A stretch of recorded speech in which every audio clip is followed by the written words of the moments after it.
Hello, ladies and gentlemen. Today, I'd like to present to you Andy Wilson from the UK, who's going to be talking to us about how to master your past, present, and future. But first, I want to say to Andy, thank you so much for coming to give us some value to this community. Every talk matters, and we are excited to hear from you today on this topic. So, welcome and thank you for coming. Chelsea, thank you. Thank you so much for having me. I'm really excited to chat with you today because I'm excited about what it is I have to share, but I'm also excited about everything that you're doing with your community. And I feel very aligned and inspired by being able to share into that community and hopefully contribute something valuable today. So thank you for having me. No, it's a pleasure. Really welcome. I'm so excited to have you. Right, it's been a while since we've seen each other, isn't it? But we've met a few years ago. But I'm really happy that our paths have met again. So again, thanks for having me. So the topic we've got today, right? How to master your past, present, and future. So that is a deep topic, right? Because this is such a deep topic, how to master your past, present, and future, I'd like to lead us in kind of gently, if you don't mind, and create a bit of context for that. I'd ask you, first of all, Tulsi, I would ask the question, why is anyone here listening to this talk? What's the common thing that brings people to listen to this talk, would you say? I'd say the common thing that brings people to listen to this talk or anything, Mm, I think that it would begin with the topic. Like, what's the substance of what we're talking about? yeah, And and if that substance attracts something in their spirit, yes. and that's a message already that they are looking to hear. So something that's resonating within the topic, that's pulling them forward, that's saying there's something of value here for me, right? Yes. Got it. Amazing. So that's beautiful. So, we all might have different answers to that question. Why are we here listening to this talk? What was it that attracted and pulled me in from within myself to listen to this talk? Everyone's got different answers to that on the surface. But generally, if we really take a look, all of those answers will be based in some form of us looking for an answer to a particular problem that we feel we might have. Now, we might not formulate it like that in the moment because we're just pulled to listen to the video. But why we're pulled is because there's something in us that's trying to look for an answer, that's trying to solve some kind of deep-seated problem that's niggling us that we are looking to solve. And lots of ways that this can show up in my experience can be that, maybe my career isn't fulfilling me and I'm looking for ways to find fulfillment. Or maybe I feel trapped in my relationship and maybe I'm looking for ways to either feel more loving towards my partner or maybe, empowered ways to leave the relationship. Maybe I don't feel I have enough money. Maybe I feel my attitudes around money need to change. Maybe I want to know how to earn more money. Or maybe it's just something as simple as you never have the time to do what you love. You're always going around constantly under the duty of things that you have to do. And you're never really finding time for yourself. Everyone has different reasons under the surface that draw us towards something. But essentially, if we're honest with ourselves and we really take a look, we're all hoping to improve our life in some way. There's something we feel is missing and we're trying to find the answer. And there's absolutely no shame in that whatsoever. That's a basic human experience. But why is that? Why is it that we're constantly feeling that something's missing and we're trying to find the answer? And I would say that there's an intrinsic kind of dissatisfaction that we feel with life. Dissatisfaction is a basic fact of human experience, of human existence. You know, there's always something big or small that seems to not be as we would wish. That statement, dissatisfaction is a basic fact of human existence, can cause discomfort in people because they don't want to admit that their life is dissatisfactory. They want to keep telling themselves that everything's okay. Do you know what I mean, Tulsi?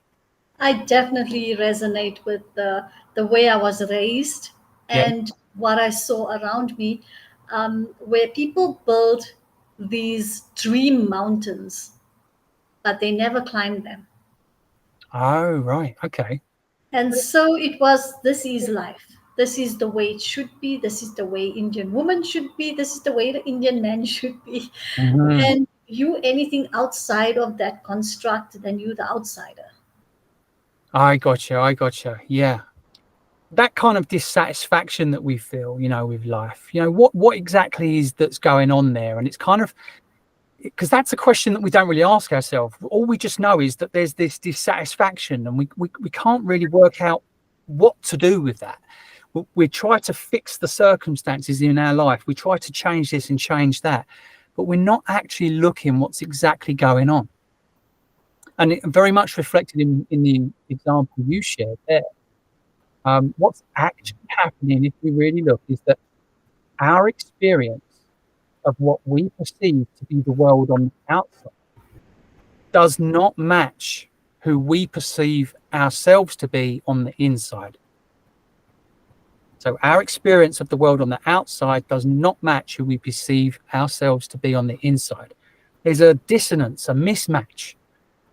There's something that feels at odds. And like, for example, we feel like we can't be ourselves in every situation. As you were saying there, Tulsi, you know, we believe that in order to survive, we have to pretend we're okay with things on the outside, when on the inside, it's annoying the hell out of us and we resent what is happening. And we're carrying that resentment around with us. And that's like poison. And that kind of poison that we carry around in our bodies is part of what creates disease. It's dis-ease with what is happening, dis-ease with ourselves. And then we might get frustrated about ourselves for not being able to be ourselves and not saying what we think, but then feeling imprisoned by the situation at the same time. It's very, very uncomfortable sort of situation. It's hard to know what to do, isn't it? Yeah. You know, it's hard to know what action you should take in the next 10 minutes, even, Yeah. that could decide whether, you know, if things happen in less than a second. Your life could go up or down in less than a second. Yeah. Yeah. You know, and it's like, what action should I have taken? Should I have taken that action? And that's the thing, you know, our perception of life going up or down is the problem. The problem is that we perceive our life going up or down depending on what's happening out there in the circumstances. You know, like whether we have the state of our bank account, whether we've got our dream job, our dream relationship, our dream car, our dream neighborhood that we live in, you know, whether all these things, you know, how our children are doing at school, whether our children listen to us, all of these things that are out there in the circumstances, things outside of us as we see them, that's how we measure our life, whether it's a success or a failure. And then we've kind of also not defined what success is for us. So therefore, we've kind of just got this awareness that it's not as good as it could be. So therefore, we're dissatisfied with it. And then we get taken with the circumstances. If the circumstances in our life go up, we feel up. And if our circumstances go down, we feel down. And there's nothing wrong with that. However, it doesn't work. It doesn't work in creating an empowered life that we feel we are in the driving seat of our life. And so what is the answer to having an empowered life where we feel we're in the driving seat, where we feel like we do have some agency, some control over how we experience our life? And so the answer is having an awareness that our experience of life in any given moment is a result of something. But what is our experience of life the result of? Now, we've been conditioned to believe that our experience of our life is the result of what's happening out there, like we were just saying, the circumstances in our life at the time. For example, like the examples I was giving earlier, my career doesn't fulfill me. I feel trapped in my relationship. I don't have enough money. I never have time to do what I love. Therefore, I feel down. But you see, this belief that it's our circumstances that create our experience, that is the belief that is the source of all, and I mean all, human suffering. Because the reason for that is it places the cause of the perceived problem outside of ourselves. And so therefore the solution must be outside too. That's interesting. I just cut you off there. Please stay with your train of thought, okay? Oh, yeah. Yeah, it's very interesting what you said, because there was a day that I said to myself, "Hey, stop the inner conversation," but you don't know the result. You don't know the answer. Yeah. So you assuming this answer by, like you say, the circumstance might be the logical proof we find to make the outcome and believe that outcome of that circumstance is what we say we are down about or up about. Mm-hmm. But then I said to myself, but you don't know. And that changed the whole dialogue. Gotcha. Yeah. Okay. So when you said you didn't know, what was it inside you that changed, do you think? It was like, have faith, keep having faith. Because if you think about just what you said and the answer that you don't know, you asked yourself that same question 10 years ago, and that didn't happen 10 years ago. And it still didn't happen now. So, what makes you want to roll down the same idea, creating the same pattern? Yeah, we do create the same patterns. That's right. Because you know why we create the same patterns is because like I said, we've placed the cause of the perceived problem outside of ourselves. So therefore, the solution must be out there too. That's what we think. And so because we believe the solution is out there, we chase around, continuously trying to get what we think we want to solve that problem. Or we're either doing that or defending ourselves from what we don't want. So we're either trying to get what we want or push away what we don't want. And no matter what happens, we're never, ever truly at peace. And even if we do get what we want, then we're scared of losing it.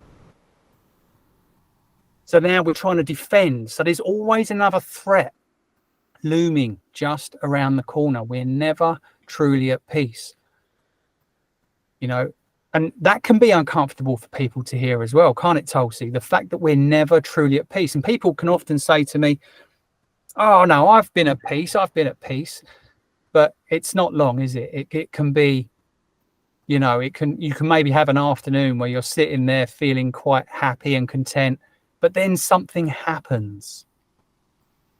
You answered that question that just the way I'd answer it, but for how long? Mm. And it's not lasting peace, is it?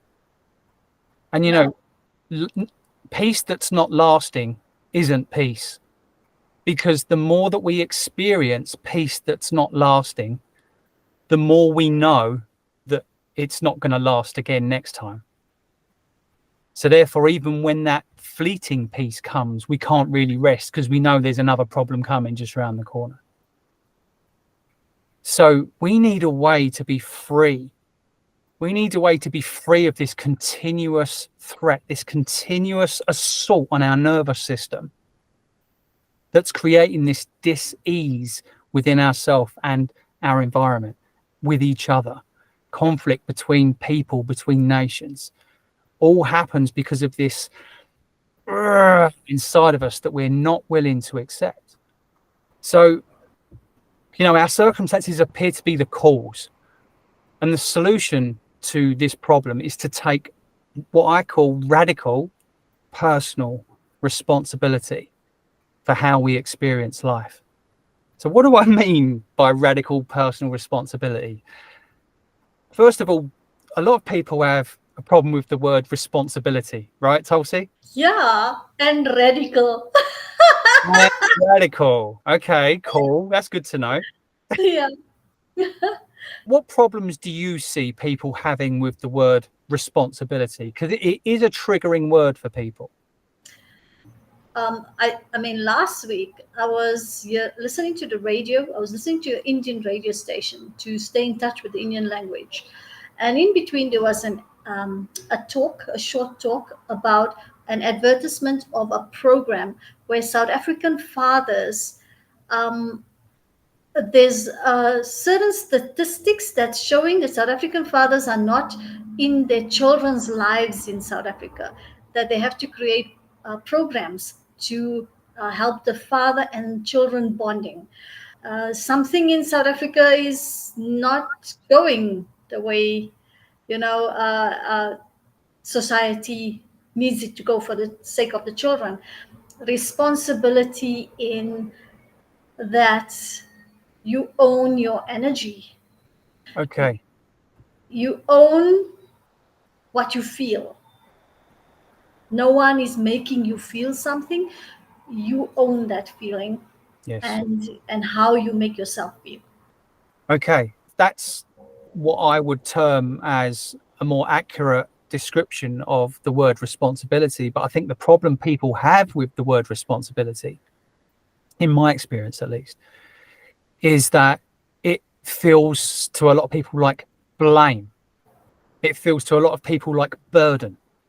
It's your responsibility to do this, like a kind of duty, or it's your responsibility that this happened, like blame. Don't, the word responsibility gets used out of context and people create a bad name for the word responsibility. But the actual true meaning of the word responsibility is in the word. If we look at the etymology of the word, it's response ability. It's our ability to respond. Responsibility, right? So Yeah. the truth is that our experience of life in any given moment is not determined by what's happening. That's how it seems, but that's not the truth. It is, our experience is not determined by what's happening. Our experience is determined by how we're responding to what's happening. Because what we are actually experiencing is our response to the situation. We are not even experiencing the situation. The situation is reflecting back to us our inner way of being with ourselves, our inner way of being with others and the world. The situation is merely a mirror that's reflecting ourselves back to ourselves. And what we're experiencing is our inner response to what we perceive to be out there in the world. So, to give you an example of, how I could choose to respond differently in a certain situation.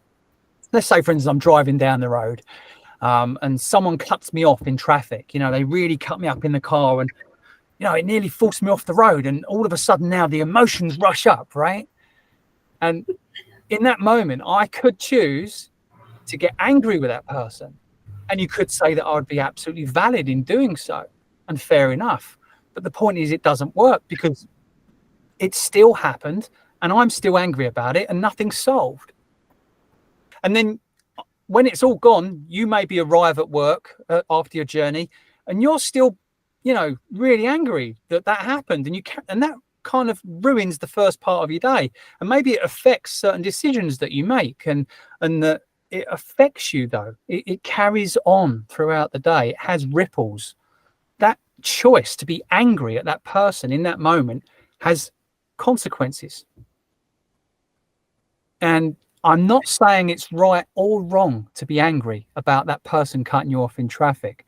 But what I am saying is it doesn't work. And if it doesn't work, we go, okay, this isn't working.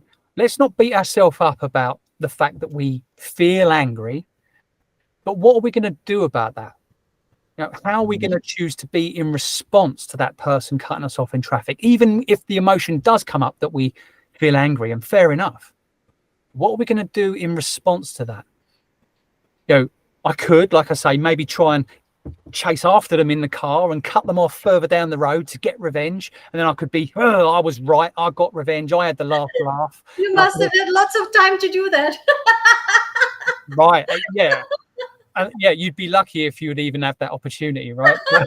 Or unlucky, should I say. Yeah. Or could I choose to just let it go as unimportant? Could I just choose to take the view instead that they've clearly got something going on in their life that's having them behave that way? Whether that be justified or not is another matter. But the point is that's out of our hands. That's someone else's behavior. I cannot control someone else's behavior. As much as I feel things should have been a certain way, they shouldn't have cut me off in traffic, they did. And therefore, who am I going to choose to be in response to that? Who am I going to choose to be going forward from that determines my experience of it. So I think it's important, isn't it, Tulsi, to draw a line at this point about what exactly we're taking responsibility for. You know, where do we draw the line out? What can we take responsibility for, and what should we allow to just go as not ours? It's not ours to take responsibility for. Because we Right. need to give people a practical place to start. Because I think it's really difficult when we're first starting out in deciding to take responsibility for our happiness, deciding to take responsibility for our life experience.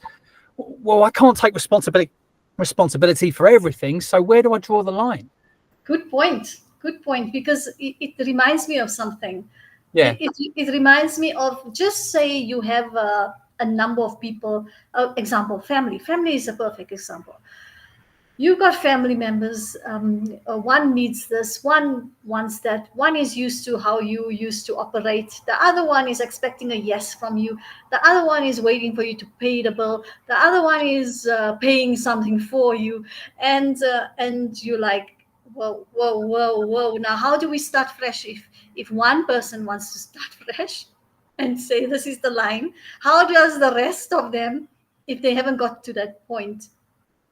And that's going to be the normal case in your life, that not Mhm. everyone is going to be at the same point as you decide where is the line and where Got it. do I go from here.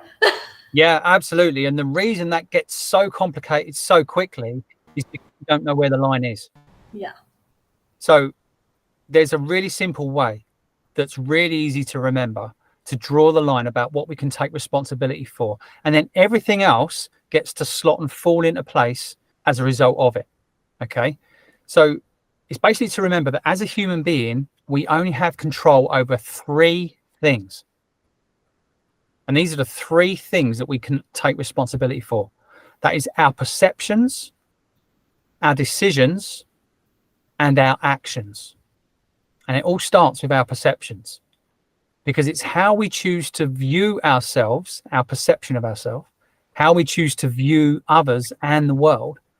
That determines our decisions, the decisions that we make. And then the decisions we make then determines the actions we'll take.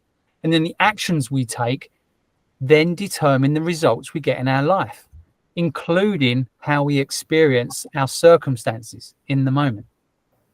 So it all starts with our perception. So how we choose to view the situation is where it all starts.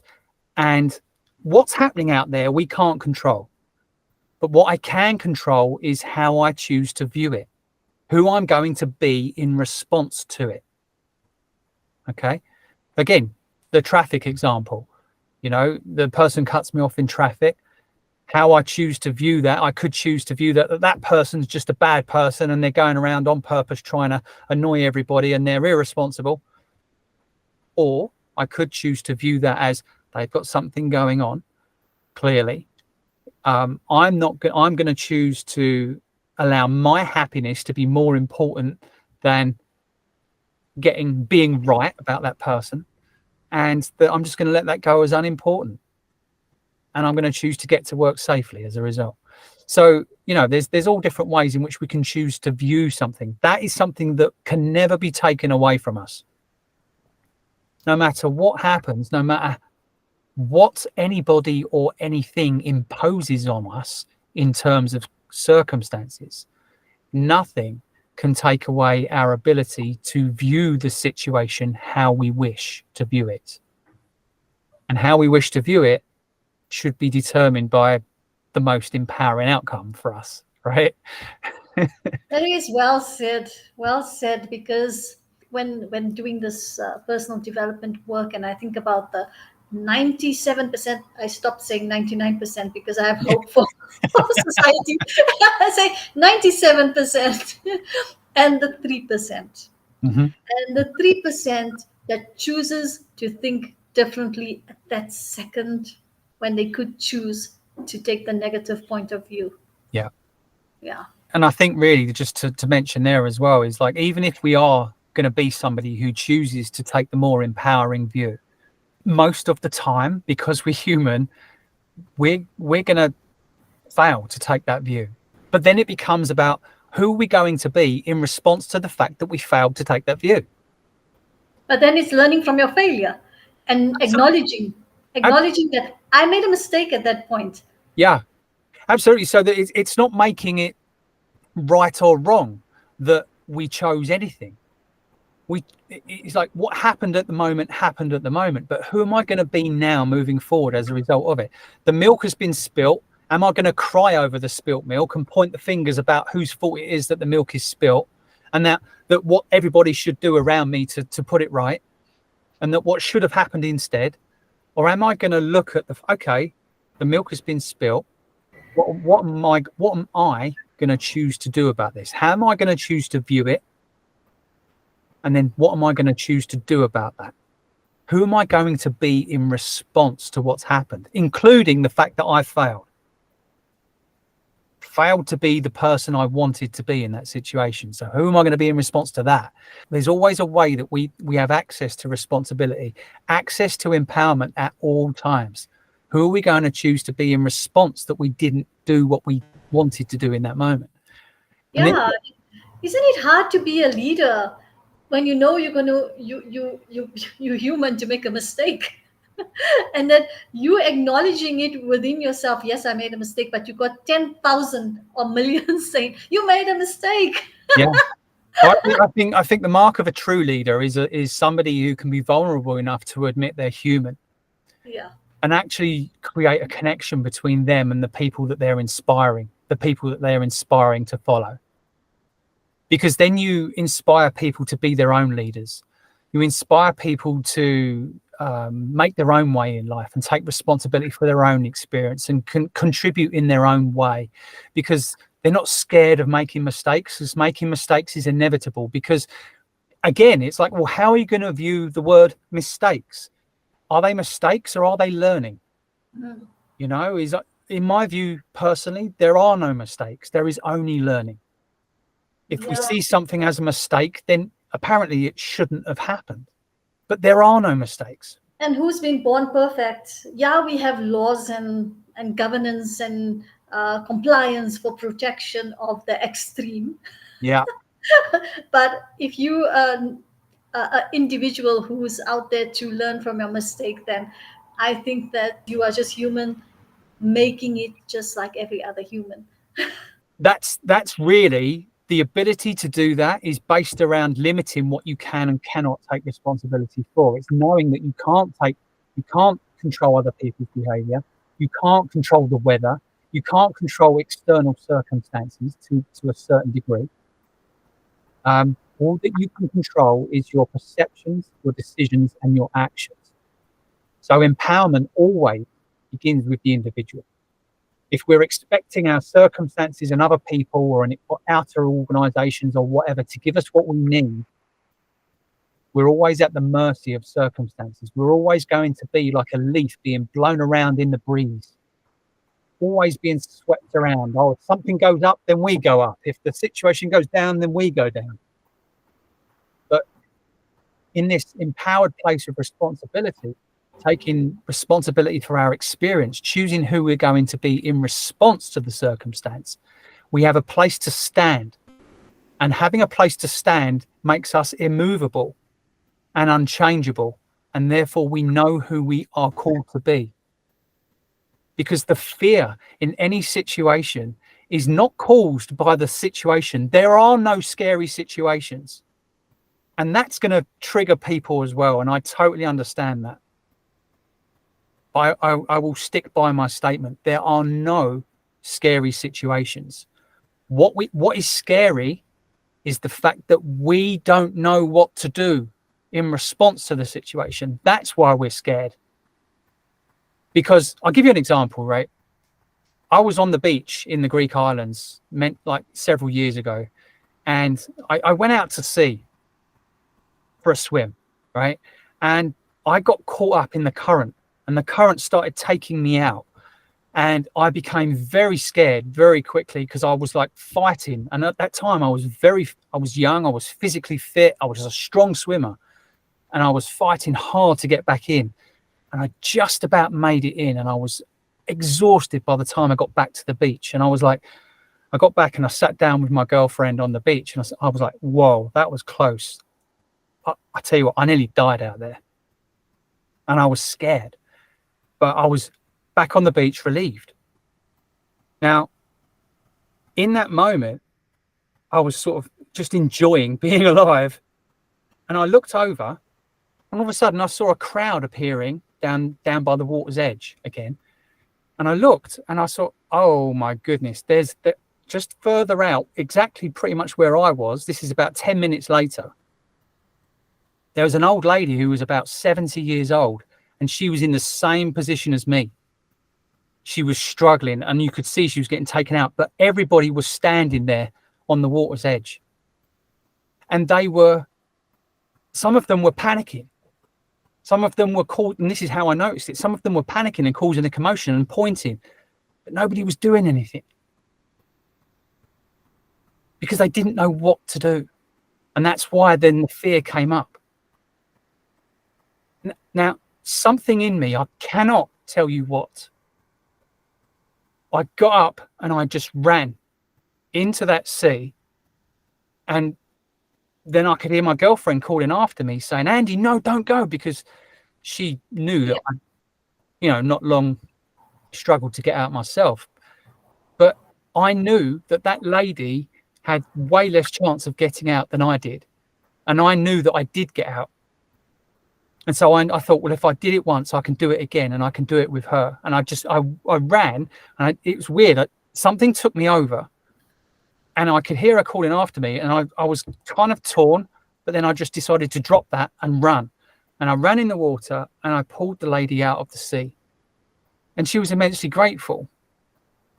Now, what was so evident to me in that after that event was that in the moment of running and swimming into the sea to go and get her, and then pulling her out, comforting her, helping her relax, getting her out of the water, I knew who I was called to be. I knew what I had chosen to do. I was resolute.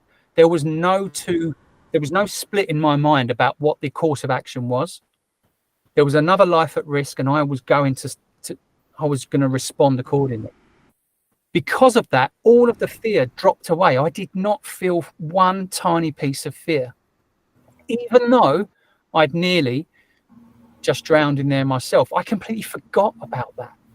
Now, that isn't me saying that to say how brave I was or what a good person I was at that time, because what I'm trying to illustrate here is I knew who I wanted to be in that moment, and I chose it. And then in choosing it, I was gone. There was no decision to make. All the No fear, past, no present, no future. You just went. only now. Exactly. Only now.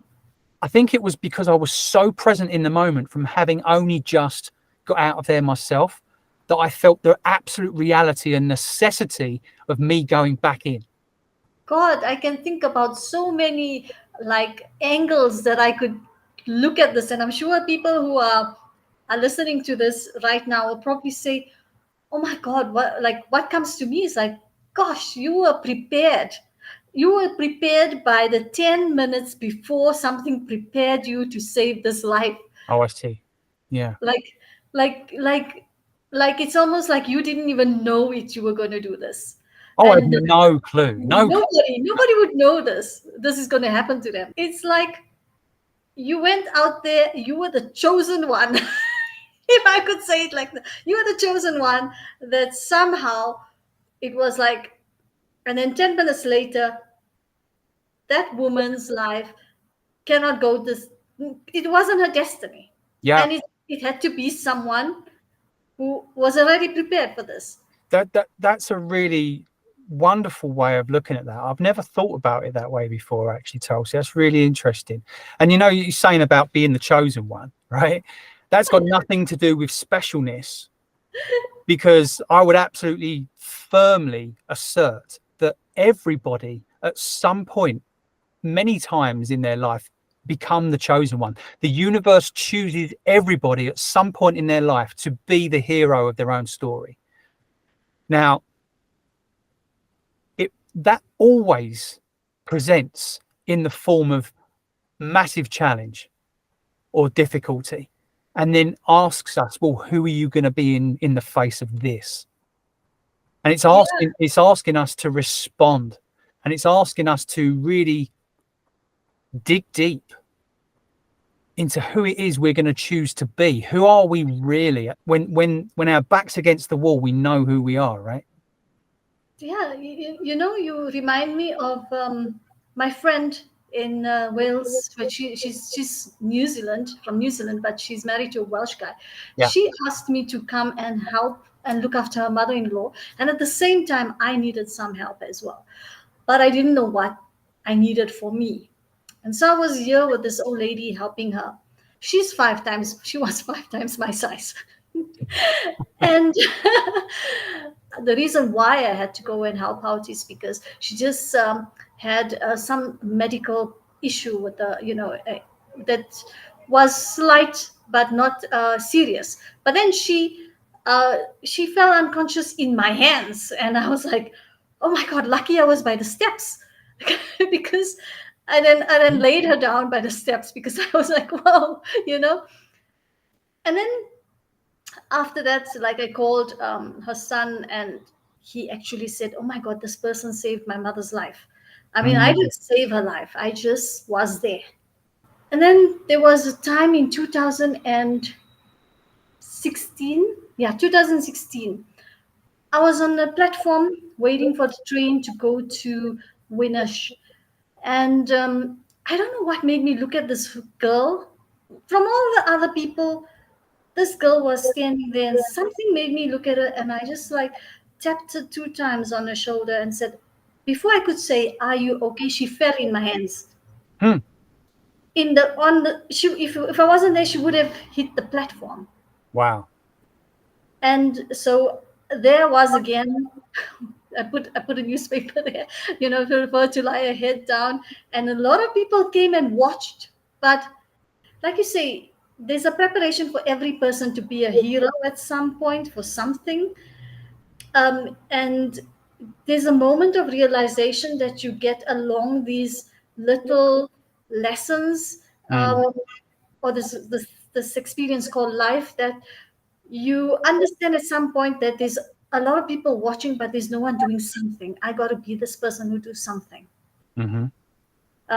There's that moment that comes to everyone at some point in their life about, I can't stand and watch in the background anymore. I have to be the one to do something. Yeah, and the thing is, like, it's not something that we need to go look for, right? No, It's no. it's just something we need to be ready to respond to, Do. isn't it? And when you said I never saved her life, I was just there. I was like, I'd like to kind of stand in the middle of those two statements, between I never saved her life and I was just there. It's like, okay, you could look at it either of those ways. But I would kind of say that the fact that you were there was no accident, because you were there. It's self-evident that it was supposed to be, because it was. Yeah. And she wasn't supposed to go on that day. No, the reason why she wasn't supposed to go on that day is because she didn't. Yeah. There you go. How we're choosing to look at our role in the world in any given circumstance, like, this is where we come to the part about the past, present, and future. how we choose to look at ourselves and our role in the world and how to act and how to be is so closely linked to how we view time. Because we've been conditioned to believe that time flows in a linear fashion from past to present to future. That the past is something that has shaped the present. And because the past is fixed, I cannot change. I am the way I am because of the past. You know, I think we've all experienced that belief in ourselves, if we're honest. We've felt like we are the way we are because of something that happened. And we feel like we cannot change from the way we are because of this thing that happened in the past. And then from that limited view of who we see ourselves as now, you know, limited by the past, we create and then live into our future based on what has happened in our past. This is like what you were saying earlier about, you know, putting our past into our future, you know, and then we're creating more of the same patterns, right? Same pattern, same result, nothing different. Absolutely. So I think it's Einstein, wasn't it? He's quoted to have having saying the definition of insanity is trying the same thing and expecting different results. It's the fact that we think that it's the past that leads to the present and the present that leads to the future that's the problem. Because we're effectively putting our past in our future, which only creates more of the same, like we say. And that gets old super fast, right? So just in summary, we've been conditioned to believe that the past is what shaped our present and the present is what shaped our future. But we've forgotten that time is just a concept. It's a very useful concept that we use in everyday life about what time to meet, what time that we're meeting for this call, for instance. But time in itself doesn't have any existence. I'd like to ask you, Tulsi, have you ever experienced the past? How you mean? Because if we're talking of time, I look at all these time zones and I say that there's no such thing as time, because it's like it's like, am I waking God up? No, God is awake all the time. In the morning, someone's at night, someone's in the afternoon. But in your personal experience, forgetting about everyone else, forgetting about time zones, in your personal experience, have you ever experienced the past? But things of the past that gave anger, that brought up resentment, that brought up joy. But Uh-huh. it seems like we think a lot more. When we think of the past, we think a lot more of the negative. But in the context of time, you're absolutely spot on there. That's true. In the context of time, when you're talking about the past in that way, they are memories, right? If I was to recall what we were talking about at the beginning of this conversation, or if I was to recall what I was doing yesterday, or what I had for dinner last night, When you or what journal, my girlfriend said to me 6 years ago, when I'm having that experience of that memory is always now. very, very interesting. There is Because no past. now I get it. Now I get what you mean. Because I was like, yeah, but I just journaled, and I journaled about yesterday. When you were journaling, it was now. Yeah, it was now. It When you were wasn't. eating dinner last night, it was now. It was present. Yeah. When your whoever in your relationship said something to you that annoyed you, it was now. Get We're you. here. We're here having this conversation now. Therefore, you have never actually experienced the past, because your experience of any memory of the past is only a recall and a version of it based in Right. an experience that you are having now. In actual experience, time has no existence. Time is a concept, an idea that we create to box things off in our mind as this happened then, this happened then. There is And then no, it's also there is your no, perception. It's not even the truth, maybe. it's absolutely not the truth. It's a concept. But the Yeah. point is, it's a useful concept, but we've allowed that concept to go too far. We've allowed it to define who we are. It's absolutely not the truth. It's a concept. The past does not exist. Things happened, it seems, but even our proof of the fact that they happened is only ever happening now. Our memory of it, looking at the photograph of it, people telling us about it, is always happening now. Therefore, I would ask you the same question. Have you ever experienced the future? Oh no. No, right? No, definitely Again, you not. can think Your about the explanation future. so in depth. And who experiences the future anyway? You can think about the future. You can plan the future. You can desire a certain future, but you cannot experience the future, because even all of this thinking about the future, you can only do that now. So all there ever is now. When we ate dinner last night, that was now. You know, when 6 years ago that thing happened in our relationship, that was at the time, that was now. Now, what differentiates, how many nows do you think there are? God, that is. If we're talking about what you're saying, how many nows? I mean, it's your whole life of the past. There is only one now.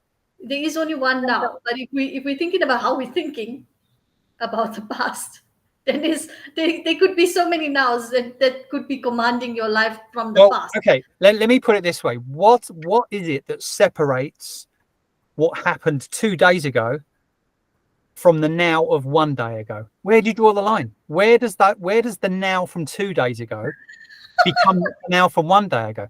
No, now is now. Now is now. Now is now, right? So Okay. there aren't many nows. There is not many nows. There is only ever one now, and the reason for that is because all there is now. All time, past, present, and future, exists simultaneously. I see what you mean. Okay, so the past exists at the same experiential moment as the present and the future.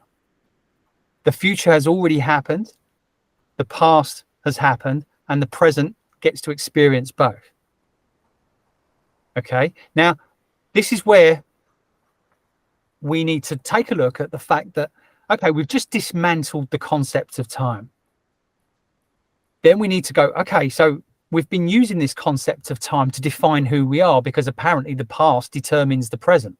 The past determines this thing that happened in the past is controlling who I am now. I can't be different because this happened in the past. That's not very empowering, is it? But we've forgotten that it's just a concept. Yeah. So given that this is just a concept, and oh, hang on a minute, this is flexible. We can play with this because we just made this whole time thing up. It just kind of got a bit out of control, right?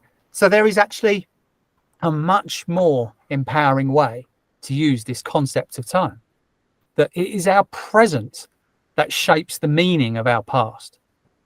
And it is our perceived future that shapes the meaning of our present. So it is a future that we are inspired to live into that shapes the meaning of what we are dealing with in the present. And it is who we're being in our present that shapes the meaning of what happened in the past. So therefore, the past is not fixed. It is always under construction. You know, it's how we choose to frame our past and how we choose to frame our future that plays a massive role in who we get to be in the present. So when we talk about taking responsibility for our experience, we realize that actually time is also flexible. It's something that we can take responsibility for as long as it's our time. It's something that's happened in our experience. For example, something terrible happened in the past. How am I going to choose to see that in a way that I see that as being for me rather than something that happened to me? And all of a sudden now that terrible thing that happened could end up being the best thing that ever happened to us. We couldn't see it at the time,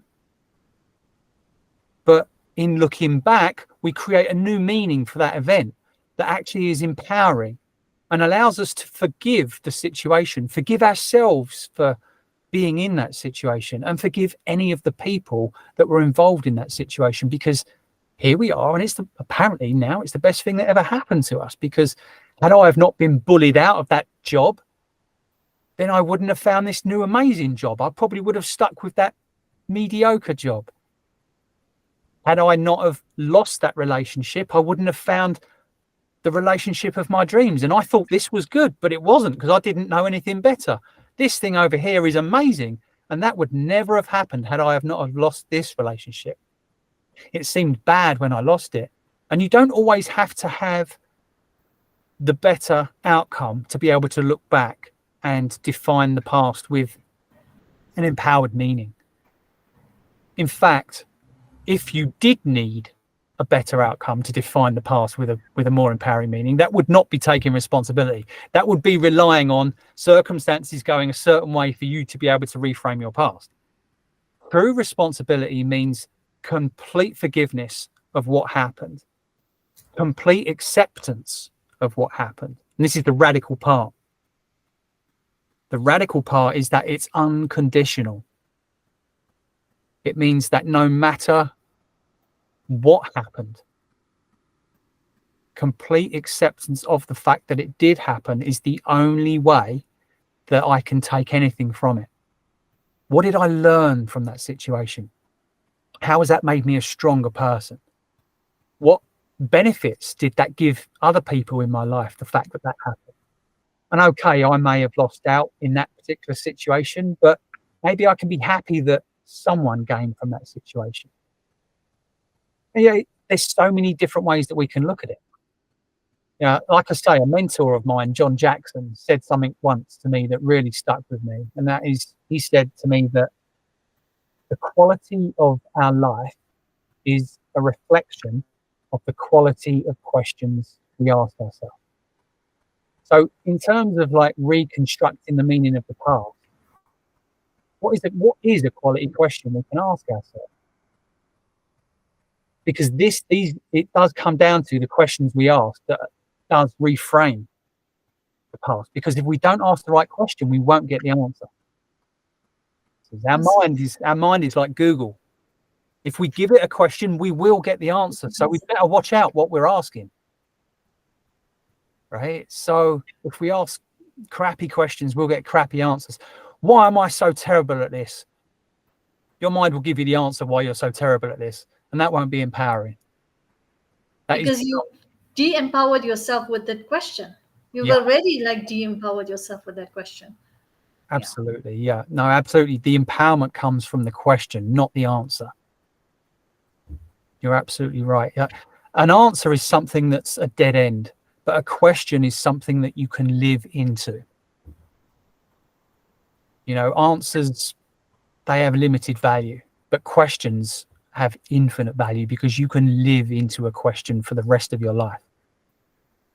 If you have a truly quality question, you can continue to ask that every day and something new will come of it, because there's a part of our brain, the reticular activating system, the RAS, that if we ask our mind to look out for something, it will spot it. So for instance, we play a game in our family called yellow car. So anytime that we're out in the car and we see a yellow car, someone goes yellow car, and they shout out yellow car, and it's whoever spots as many yellow cars.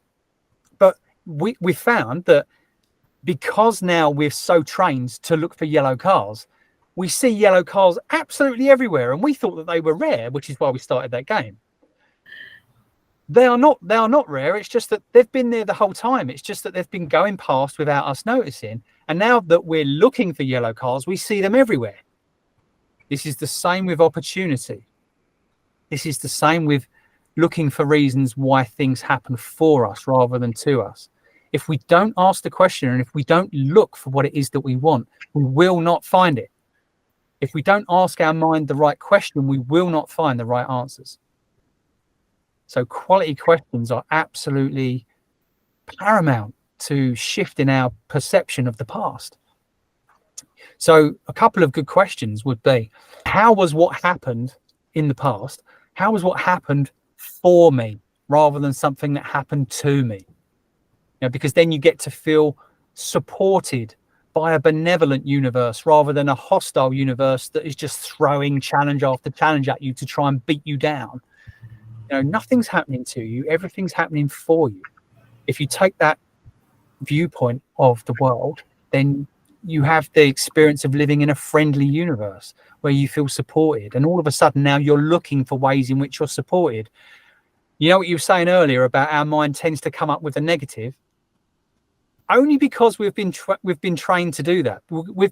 That's fear. We've been trained to live in fear. Fear of what might happen, fear of losing what we've got, fear of not getting what we want, fear of missing out, fear of being rejected, fear of this, fear of that, constant fear. Yeah. But if we choose to live from love rather than fear, from a place of acceptance of what is, and then look for the reasons as to the value of what's in front of us rather than the problem of what's in front of us, we will find it.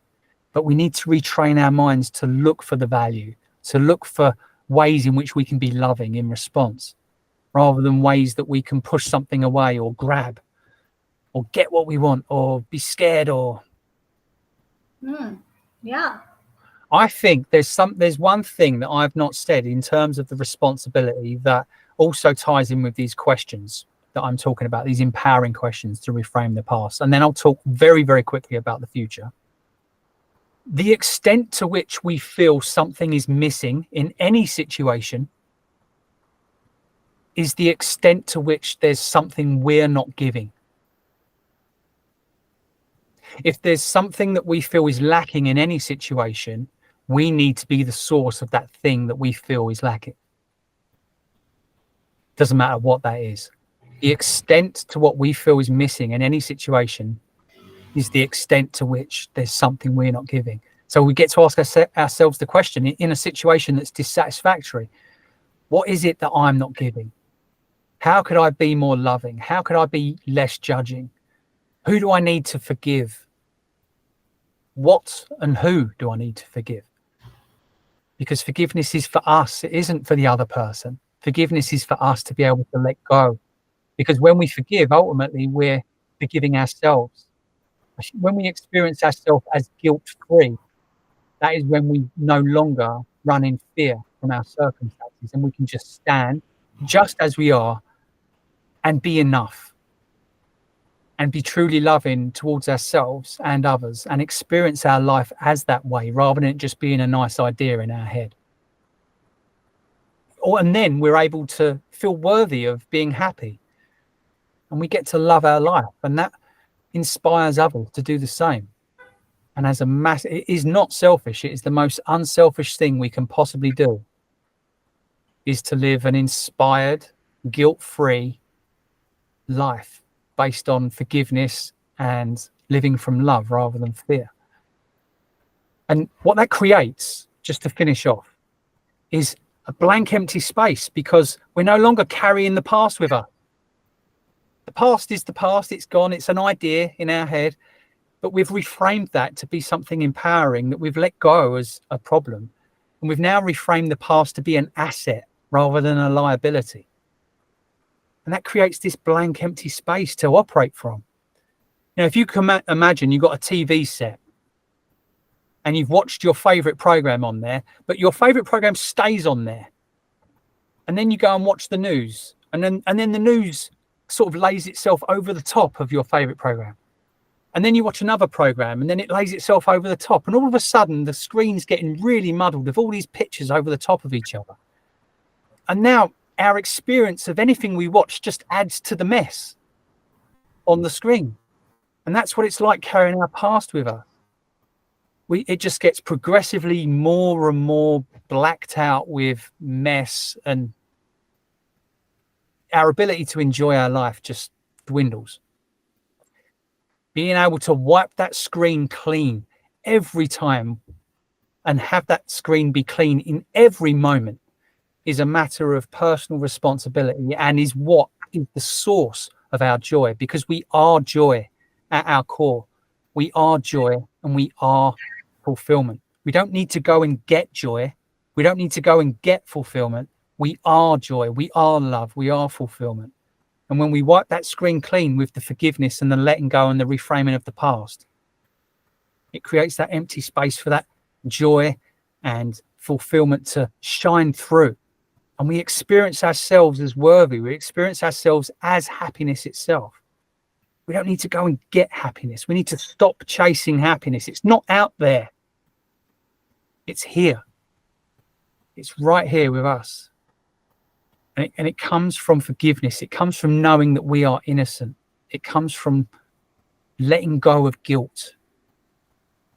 And the way that we do that for ourselves is to forgive others first, because to forgive others is to forgive ourselves, to know that the needs of others are our own needs, to know that the suffering of others is our own suffering, and that to see another human being as ourselves, to see our environment and our world as ourselves, to see ourselves as an extension of our world, to see ourselves as part of and connected to everything that is. And then act accordingly. And then we get to create an inspiring future that we can live into and feel amazing about. Because if we're going through difficulties in the moment, what makes it worthwhile going through those things is the reason why we're going through those difficulties. If we've got an inspiring why, a reason why in our future, we can deal with anything in the moment if it's worthwhile. But the worst thing is pointless suffering that we just don't know why on earth we would bother going through this, and it just makes suffering all the worse. It's because our future is not infusing our present with meaning. And the reason for that is because we don't care about our future. And the reason we don't care about our future is because it's based on a past that we've told ourselves shouldn't have happened. And we're just creating more of that disempowerment, but to create that empty space and then create an inspiring future where we get to do what we love. We get to fill our future with kindness, with acceptance for ourselves and the world and everyone in it. We give up the need to be right in favor of being in love. You can't be right and be in love at the same time. And we just get to choose who we want to be from that blank, empty space, rather than having the past define who we're, this limited choice of who we can be based on what's happened before. That's not working anymore. And I think everybody's ready.